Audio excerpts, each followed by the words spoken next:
राम राम मित्रांनो, मी तुमचा अनिकेत देखणे पाटील. तर परत आपलं स्वागत आहे मित्रांनो कार रिव्ह्यू मराठी चॅनलवरती. तर मित्रांनो, आज आपण रिव्ह्यू करणार आहोत महिंद्रा स्कॉर्पिओ क्लासिक S11. म्हणजेच की मित्रांनो, ही स्कॉर्पिओ ही सगळ्यात म्हणजे लेस फेमस आहेत. जशी बोलेरो आहे, थार आहे, त्याच्यापेक्षा जास्त स्कॉर्पिओ फेमस आहे मित्रांनो, तुम्हाला माहित असेल तशी. बाकी आज आपण करणार डिटेल रिव्ह्यू करा. आणि मित्रांनो, स्कॉर्पिओ राहणार आहे 2026 चा लेटेस्ट मॉडेल. प्लस मित्रांनो, या गाडीमध्ये 2 फीचर्स अपडेट केले महिंद्रानं, ते पण तुम्हाला सांगणार आहे मित्रांनो. त्यानंतर आपण जी तुम्हाला सांगणार प्राइसिंग करा की मित्रांनो, की आपल्या वाशिममध्ये या मॉडेलची काय प्राइस जात आहे मित्रांनो. तर चला मग आजच्या रिव्ह्यू करून स्टार्ट वगैरे. सगळ्यात पहिले चाबी वगैरे आपल्या या प्रकारे मिळून जाईल मित्रांनो. इथे येऊन जाते आपल्या सेंटरमध्ये महिंद्राचा लोगो वगैरे मित्रांनो, हे बघू शकता तुम्ही. बाकी इथून जाते आपलं लॉक अनलॉक वगैरे. आणि इथून आपण जर आपलं गाडी पार्किंगमध्ये जर असेल तर ही अशी आवाज वगैरे करते मित्रांनो. हे बंद करायचं असेल तुम्ही इथून करू शकता, किंवा आपण याला अनलॉक वगैरे पण करू शकतो. बाकी फ्लिप वगैरे दिलेली मित्रांनो याच्यामध्ये. बाकी आता आपण बोलूया आपल्या स्कॉर्पिओ क्लासिकच्या जी प्राइसिंग आहे मित्रांनो. तर या मॉडेलची एक्स्ट्रीम प्राइस गाद्रे महिंद्रा वाशिममध्ये मित्रांनो 16,99,961 आहे मित्रांनो. आणि जे मिनिमम डाऊन पेमेंट वगैरे ती तुम्ही 4 ते 5 लाखापर्यंत आपण करू शकतो मित्रांनो. आणि आता आपण बघूया आपल्या गाडीच्या इंजिन वगैरेबद्दल मित्रांनो. तर चला याच्या इंजिन बिल एकदा ओपन करूया. आणि मित्रांनो, याच्यामध्ये आपले हायड्रोक्स वगैरे येऊन जातात, जे की आपल्याला फॉर्च्यून वगैरे पण मध्ये येत नाही मित्रांनो. तुम्हाला दाखवतो एकदा मी. तुम्ही याला बोनटला इथून असं ओपन करू शकता मित्रांनो, खाली दिलेलं आहे. आता तुम्ही बघा मॅजिक. फक्त काय नाही मित्रांनो, इथं यायचं तुम्हाला. याला फक्त एकदा तुम्ही काय इथून अनलॉक करा. अनलॉक करा, थोडं वरती घ्या, त्यानंतर सोडून द्या. पूर्णपणे वर येऊन जाईल मित्रांनो. ब्लॅक गाडी गरम तर खूप जास्त होत आहे, पण हायड्रोक्स करायचे आमचे येऊन जातात मित्रांनो. बाकी जो इंजिन वगैरे दिलं मित्रांनो, 2.2 लिटरचं एमॉक 4 सिलेंडर इंजिन जाते मित्रांनो. 2184 सीसी मध्ये 4 सिलेंडर इंजिन, जे की मित्रांनो 130 bhp आणि 300 किलोमीटरचा टॉर्क काढते मित्रांनो इंजिन वगैरे. प्रॉपर एक 4 सिलेंडर इंजिन जाते मित्रांनो आपल्या गाडीमध्ये. प्रॉपर इथं इन्स्टॉलेशन करा, हे पण आपल्या जाईल मित्रांनो. हायड्रोक्स आपले या बाजूला जातील. बाकी इथं आपल्या जाते इंजिन कव्हर वगैरे मित्रांनो, आणि या बाजूची बॅटरी वगैरे जाते मित्रांनो. तर आता या बोनटला घेऊया लावून वगैरे. आणि गाडी सध्या झालेली खूप गरम गरम मित्रांनो. जसं तुम्ही याला पार्किंग मध्ये बनला ओपन केलं, ते इंडिकेटर चालून जातात मित्रांनो, त्यानंतर बंद होतात.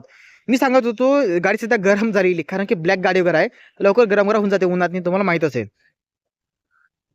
बाकी मित्रांनो, आता आपण बोलूया आपल्या गाडीच्या अजून फीचर्स वगैरे बद्दल. तर जसं आपल्या गाडीचा टर्निंग वगैरे मित्रांनो, ते आपल्याला 5.4 मीटरमध्ये येऊन जाते मित्रांनो.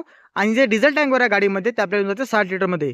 आणि मित्रांनो, आपल्या गाडीमध्ये फक्त आपल्या डिझेल येऊन जाते, पेट्रोल वगैरे मिळणार नाही आपल्याला. किंवा ट्रान्समिशन आपण बघायला गेलो तर याच्यामध्ये आपल्याला मॅन्युअल येऊन जाते, ऑटोमॅटिक वगैरे आपल्याला मिळणार नाही मित्रांनो. त्यासाठी तुम्हाला नाही का मग स्कॉर्पिओ एन वगैरे घ्यावं लागेल, कारण त्यामध्ये पेट्रोल पण येऊन जाते आणि ऑटोमॅटिक ट्रान्समिशन येऊन जाते मित्रांनो. पण त्यांनी फीचर्स येतात, त्याच्यात रो पॉवर आपल्याला येऊन जाते मित्रांनो. बाकी आपल्या गाडीची टोटलची लांबी वगैरे मित्रांनो, तर ही आपली जाते 4 मीटरपेक्षा मोठी लांबी वगैरे मित्रांनो. म्हणजेच की हिची जी टोटलची लांबी वगैरे मित्रांनो, ती आपल्याला 4456 एम मध्ये मिळून जाते मित्रांनो. आणि हिची टोटलची रुंदी वगैरे ती आपल्याला 1820 एम मध्ये मिळून जाते मित्रांनो. त्या गाडीची उंची वगैरे मित्रांनो, ती आपल्याला 1995 एम मध्ये मिळून जाते. म्हणजेच की मित्रांनो, सगळ्यात जेवढ्या ज्या एसयूव्ही आहेत मित्रांनो, सगळ्यात उंच आहे आपल्या स्कॉर्पिओची आहे. फक्त ग्राउंड थोडं कमी दिलेलं आहे, आणि टायर थोडी छोटी दिलेली आहे. ह्याच्यात जर आता कंपनीचा 20 इंचचा टायर किंवा 19 इंचचा टायर दिला, साईज जर एवढी ठेवलीची हाईट वगैरे, तर सगळ्यात उंच गाडी हीच आहे मित्रांनो. तशी पाहायला गेलो आपण तर, हाईट वाईज आपण बघायला गेलो तर. बाकी मित्रांनो, आपल्या गाडीचा व्हीलबेस वगैरे आहे तो आपल्याला 2680 एम मध्ये मिळून जातो. आणि आपल्या गाडीचा जो ग्राउंड वगैरे ते आपल्याला 209 एम मध्ये मिळून जाते मित्रांनो. बाकी आपल्या गाडीचं बुटफेस वगैरे ते आपल्याला 460 लिटरमध्ये येऊन जाते मित्रांनो. म्हणजेच की जे थर्ड रो आपण तिला जर फोल्ड केलं तर याच्यामध्ये बुटफेस येऊन जाते मित्रांनो. बाकी आपण जर बघूया आपल्या गाडीच्या ग्रॉस वेट वगैरे बद्दल, तर ते आपल्याला मित्रांनो 2510 kg मध्ये मिळून जाते. आणि जे गरफेट वगैरे मित्रांनो, ते आपल्याला 2610 kg मध्ये मिळून जाते. सर मित्रांनो, 14 ते 15 किलोमीटरचा आहे. म्हणजे स्कॉर्पिओ कोण मायलेजची जास्त अपेक्षा ठेवू नका मित्रांनो. रॉ पॉवर सगळीच्या देऊन जाते, फक्त मायलेज थोडी कमी आहे. तुम्ही चांगलं चालवसाल तुम्हाला चांगला मायलेज देऊन जाते मित्रांनो. ही लुक वाईज जर बघायला मित्रांनो, समोरून तिचं लुक खूपच छान दिसून जाते. म्हणजे की 2015-16 पासून गाडी लॉन्च झालेली आहे, हिचं फेसलिफ्ट वगैरे. तर हे अजून पण चालू आहे. तर माझा संबंध नाही महिंद्राशी, हे अजून असं चालू राहू द्या. फक्त गाडीमध्ये 4 व्हील ड्राईव्हचं ऑप्शन वगैरे ते वापस देऊन टाका. तर स्कॉर्पिओची मजा ओरिजिनल मजा येऊन जाते मित्रांनो. बाकी या गाडीचा आपल्या लुक आपल्या या प्रकारे येऊन जाईल मित्रांनो. आणि सेंटरमध्ये आपल्या येऊन जाते तिथं महिंद्राचं नवीन लोगो वगैरे मित्रांनो, इथं बघू शकता इथं. बाकी ग्रिल वगैरे आपल्या क्रोममध्ये येऊन जाते मित्रांनो. आणि याच्यामध्ये हेडलाईट वगैरे मित्रांनो, तर हे येऊन जातं आपल्या हॅलोजन सेटअपमध्ये मित्रांनो. हॅलोजन प्रोजेक्ट वगैरे दिलं मित्रांनो. याच्यामध्ये टर्न सिग्नल पण लाईट वगैरे दिलेला आहे.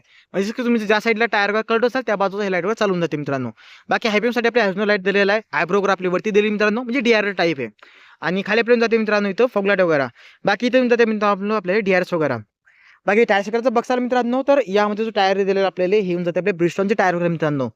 आणि आपण जर बघायला टायर साईज वगैरे बद्दल, तर 235 65 R17 इंचचं टायर वगैरे जाते मित्रांनो. डायमंड कट आवला आहे, समोर डिस आहे, पाठीमागे आपल्या ड्रम वगैरे जाते मित्रांनो. तर ब्रेकिंग वाईज चांगलं येऊन जाते मित्रांनो याच्यामध्ये. आणि इथं आपल्याला येऊन जाते मित्रांनो इंडिकेटर्स वगैरे जसं आपल्या बेस मॉडेलमध्ये येत नाही का त्या प्रकारे अंदर इंटिरियर वगैरेबद्दल मित्रांनो. तर मित्रांनो गेटमध्ये आपण जर बघितलं आपल्या power window control child lock system lock unlock speaker खाली द्यायला मित्रांनो. इथं तुम्ही नाही का मागे असं काय ठेवू शकता मित्रांनो, जास्त काय ठेवू शकता जागा नाही दिलेली आहे. बाकी सीट कंट्रोल करा बघसाल मित्रांनो तुम्हाला इथे येऊन जाते जे हे पॅनल आपल्याला याच्याच कंट्रोल तुम्हाला इथे दिले मित्रांनो. आणि सीटला तुम्ही ऍडजस्ट करू शकता, समोर काय असं तुम्ही इथून करू शकता. बाकी बोनटला तुम्ही नाही का इथून ओपन करू शकता मित्रांनो. आता आपण बघायचं इंटिरियर वगैरे बद्दल मित्रांनो. तर मित्रांनो सध्या बसलेलो गाडीमध्ये मी. आता आपण बघूया आपल्या गाडीचं मीटर वगैरे. तर आपले या प्रकारे मिळून जाईल मित्रांनो. आणि याच्यामध्ये जसं आपण गाडीला स्टार्ट करतो तर आपलं जे मीटर वगैरे नाही का मित्रांनो पहिलं असं पूर्ण राऊंड घेते, त्यानंतर गाडी आपली स्टार्ट वगैरे झाल्यानंतर इथं वरती येऊन जाते. बाकी मित्रांनो आपल्या गाडीमध्ये साधं मीटर वगैरे येऊन जाते आपल्याला. फक्त इथं आपल्याला थोडंसं डिजिटल मीटर आहे ज्यामध्ये गिअरची इन्फॉर्मेशन, टेम्परेचर, डिझेलची इन्फॉर्मेशन, गाडी किती किलोमीटर चाललेली आहे. बाकी मित्रांनो या बाजूला आपल्याला 7,000 पर्यंत आपल्या याच्यामध्ये आरपीएम दिले मित्रांनो. आणि जी टॉप स्पीड वगैरे दिली कंपनी ही 180 दिलेली आहे. जशी 180 जाते मित्रांनो काय प्रॉब्लेम वगैरे येत नाही हिला. बाकी बॉडी रोल वगैरे आहे थोडं गाडीमध्ये मित्रांनो, कारण गाडी उंच जास्त आहे. बाकी याच्यामध्ये अँड्रॉइड सिस्टम आपल्या येऊन जाते मित्रांनो. तर याच्यामध्ये ॲपल कारप्ले वगैरे प्ले होत नाही, तुम्हाला ते जुगाड करून प्ले करावं लागेल मित्रांनो. प्रकार म्हणजे सेंटरमध्ये मंदिराचा नवीन लोगो, पियानो ब्लॅकची जी फिनिश कलर असते मित्रांनो ते आपल्या इथे दिलेली आहे. प्रॉपर आपल्या याच्यामध्ये रेझर वगैरे आपण दिलेला आहे मित्रांनो. बाकी याबद्दल आपले जे इन्फो सिस्टम वगैरे दिली म्हणजे कीची कंट्रोल आपल्या इथे दिले मित्रांनो, क्वालिटी डिस्कनेक्टेड वगैरे. आणि याबद्दल मित्रांनो आपले क्रूज कंट्रोल वगैरे असतात ते आपल्या इथे दिले मित्रांनो. बाकी हेडलाइट कंट्रोल, फॉगलाइट कंट्रोल आपले याबद्दल दिले मित्रांनो.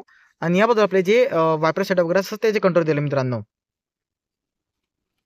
आणि बाकी मित्रांनो इथं आपल्याला फ्यूल टँकला आपण याला इथून ओपन करू शकतो मित्रांनो. इथं आपल्या हेडलाइट लेवलचं बटन दिलं आणि जे मिरर वगैरे दिलं मित्रांनो याला तुम्ही आतून बसून याला कंट्रोल करू शकता मित्रांनो. स्क्रीन वगैरे तर बघाल मित्रांनो याच्यामध्ये आपल्या ती जुनी टाईपची स्क्रीन वगैरे जाते, ज्यामध्ये तुम्हाला स्कॉर्पिओचं लोगो आपल्या इथं दिसून जाईल या प्रकारे स्कॉर्पिओ दिसून जाईल मित्रांनो. आणि ही स्क्रीनमध्ये तुम्हाला ॲपल कारप्ले वगैरे मिळत नाही मित्रांनो, पण चांगली तशी आहे. बाकी ज्याला मॉडिफाय करायचं हिला चेंज वगैरे करू शकता मित्रांनो तसं. बाकी खाली आपण जर बघायला तर आपले एसी वगैरे जातात आणि यामध्ये आपल्याला ऑटोमॅटिक एसी सेटअप वगैरे पण मिळालेला आहे मित्रांनो. 6 फीट ट्रान्समिशन गाडीमध्ये आपल्या येऊन जाते मित्रांनो. आणि यामध्ये आपल्या रिव्हर्स कॅमेरा वगैरे येत नाही, तुम्हाला ॲसेस संग लावा लागेल मित्रांनो. आणि इथं येऊन जाते आपल्या 12 वोल्टचं चार्जिंग पॉईंट वगैरे मित्रांनो. बाकी मॅन्युअल हँडब्रेक वगैरे इथं येऊन जाईल मित्रांनो. आणि खाली आपल्या येऊन जाते 7 जागा दिलेली आहे. बाकी 4x4चं लिव्हर दिलं तर आपल्या इथं दिलं पाहिजे मित्रांनो, म्हणजे स्कीची ओरिजिनल पॉवर वगैरे आपल्या कळून जाते मग समोरच्याला.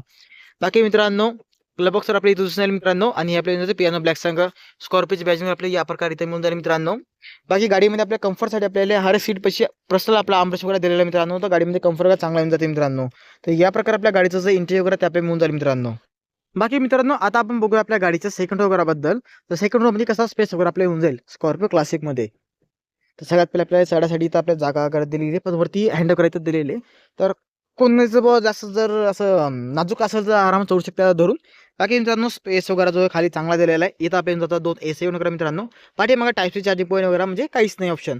बाकी तुम्ही याच्यामध्ये सामान ठेवू शकता, याच्यामध्ये तशी जागा वगैरे नाही दिली मित्रांनो. आणि सेंटरमध्ये आपल्या येऊन जाते मित्रांनो आमरेश वगैरे, ज्यामध्ये तुम्हाला कम्फर्ट वगैरे येणार नाहीत, फक्त आमरेश वगैरे येऊन जाते मित्रांनो. आणि स्कॉर्पिओमध्ये तुम्हाला तसे 2 मॉडेल दिलेत मित्रांनो. एक सेंटर सीट म्हणजे की 6 सीटर, एक 7 सीटरमध्ये येऊन जाते. ही 7 सीटर आहे. 6 सीटर घ्याल तो म्हणजे असं कम्फर्ट येऊन जाते मित्रांनो त्यामध्ये पण अजून. बाकी आपण बघसाल की तुम्ही काही ना काही सामान ठेवू शकता, खाली पण याच्यात ठेवू शकता मित्रांनो. बाकी पॉवर विंडो कंट्रोल आपल्या इथं दिले मित्रांनो. बाकी आपल्या गाडीचं जे रिअर लोकर मित्रांनो आपल्या या प्रकारे मिळून जाईल. आणि स्कॉर्पिओचे बॅक प्रोफाइल हीच खूप छान दिसते मित्रांनो, म्हणजे की स्कॉर्पिओच वाटते एका टाईपमध्ये.